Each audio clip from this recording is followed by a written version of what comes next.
इंसान की सबसे खूबसूरत यादें जो होती हैं वो उनके वालिदैन और उनके बहन भाइयों के साथ उनका बचपन होता है, जो जहाँ गुज़रा होता है। तो मेरा बचपन भी इन्हीं खूबसूरत पहाड़ों के दरमियान में गुज़रा, जहाँ पे मेरा जन्म हुआ। फिर उसके बाद मैंने परवरिश पाई और मैं दुनिया में कहीं पर भी गई, मैं इन पहाड़ों को नहीं भुला सकी, क्योंकि बचपन में ही हमें इन पहाड़ों पर चढ़ने का, सर करने का बड़ा शौक़ होता था। कोई भी एक छोटा सा पहाड़ है पीर चनासी, मुझे याद है कि उस वक्त सड़क नहीं जाया करती थी, आज से 30 साल पहले, मगर ये कि हम अपने वाले साहब के साथ चल के 6 घंटे की मुसाफिर तय कर गए और बड़ी खुशी हुई। वो खुशी और यादगार दिन ऐसा था कि आज तक भुलाया नहीं जा सकता।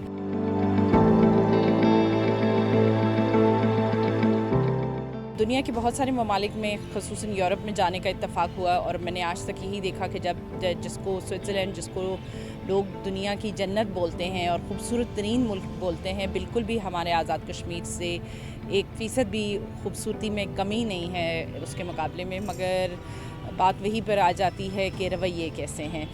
वहाँ पर लोग बहुत पहले समझ गए थे कि आने वाला वक्त ऐसा होगा कि जहाँ पर नौकरियों की बहुत कमी होगी। इंसान जो है, जैसे कि देख रहे हैं कि हम टेक्नोलॉजी इतनी तरक्की कर रही है कि अब आर्टिफिशियल इंटेलिजेंस का दौर आ चुका है।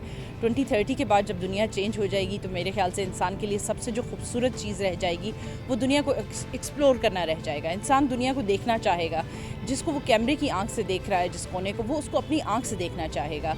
तो मेरा ख्याल है कि हमें सबसे ज़्यादा इस वक्त जो फोकस करने की ज़रूरत है वो टूरिज़म पे है। और उसके अलावा पहाड़ों के जो लोग होते हैं वो बहुत खूबसूरत होते हैं, मिजाज में भी बहुत वार्म वेलकमिंग होते हैं, वफ़ादार होते हैं, जफ़ाकश होते हैं। तो वो जो हमारे पुराने रवैये थे उनको हमें अपने जैसे हमारे बड़ों के जिस तरह से भी अंदाज से रहने के, हमें उनके नक्शे कदम पे ज़रूर चलना चाहिए, क्योंकि मैं समझती हूँ कि तहज़ीब में जो है वो एक हिकमत छुपी है। और वो तहज़ीब अगर हम भूल जाएंगे, बजाय ये कि बस हम इस चीज़ पर ज़ोर रखेंगे कि जी हुकूमत कुछ करेगी और दरख्त लगाएगी, और सर्दियों में हम अगर दरख्त काट लेंगे और ये सोचेंगे कि अगले साल हुकूमत खुद इस दरख्त को लगा लेगी, ऐसा दुनिया में कहीं पर भी नहीं होता। अगर आपने इन पहाड़ों की खूबसूरती बरकरार रखनी है तो मेरे ख्याल से वो आपसे, अपने आप से शुरू होती है।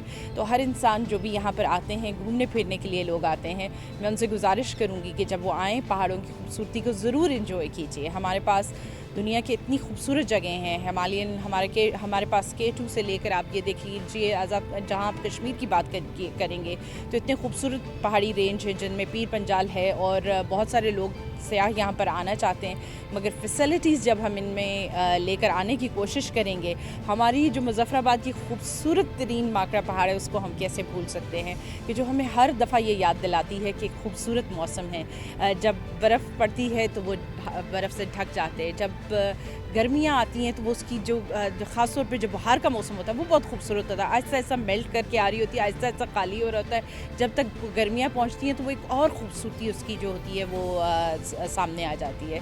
तो मैं अपने तमाम उन लोगों से जिनको पहाड़ों से प्यार है, मैं उनके लिए यही रिक्वेस्ट करूँगी कि जब भी पहाड़ों में आएँ उसके बाद अपने जो सफ़र हैं उनको कलम बंद ज़रूर कीजिए। क्योंकि मैं अगर अपनी डायरी माउंटेन गर्ल डायरीज़ के नाम से लिखती हूँ तो मैं पहाड़ों की पॉजिटिविटी को बयान करने की कोशिश करती हूँ, और मैं ये उम्मीद करती हूँ कि आप ऐसा ही करेंगे। शुक्रिया।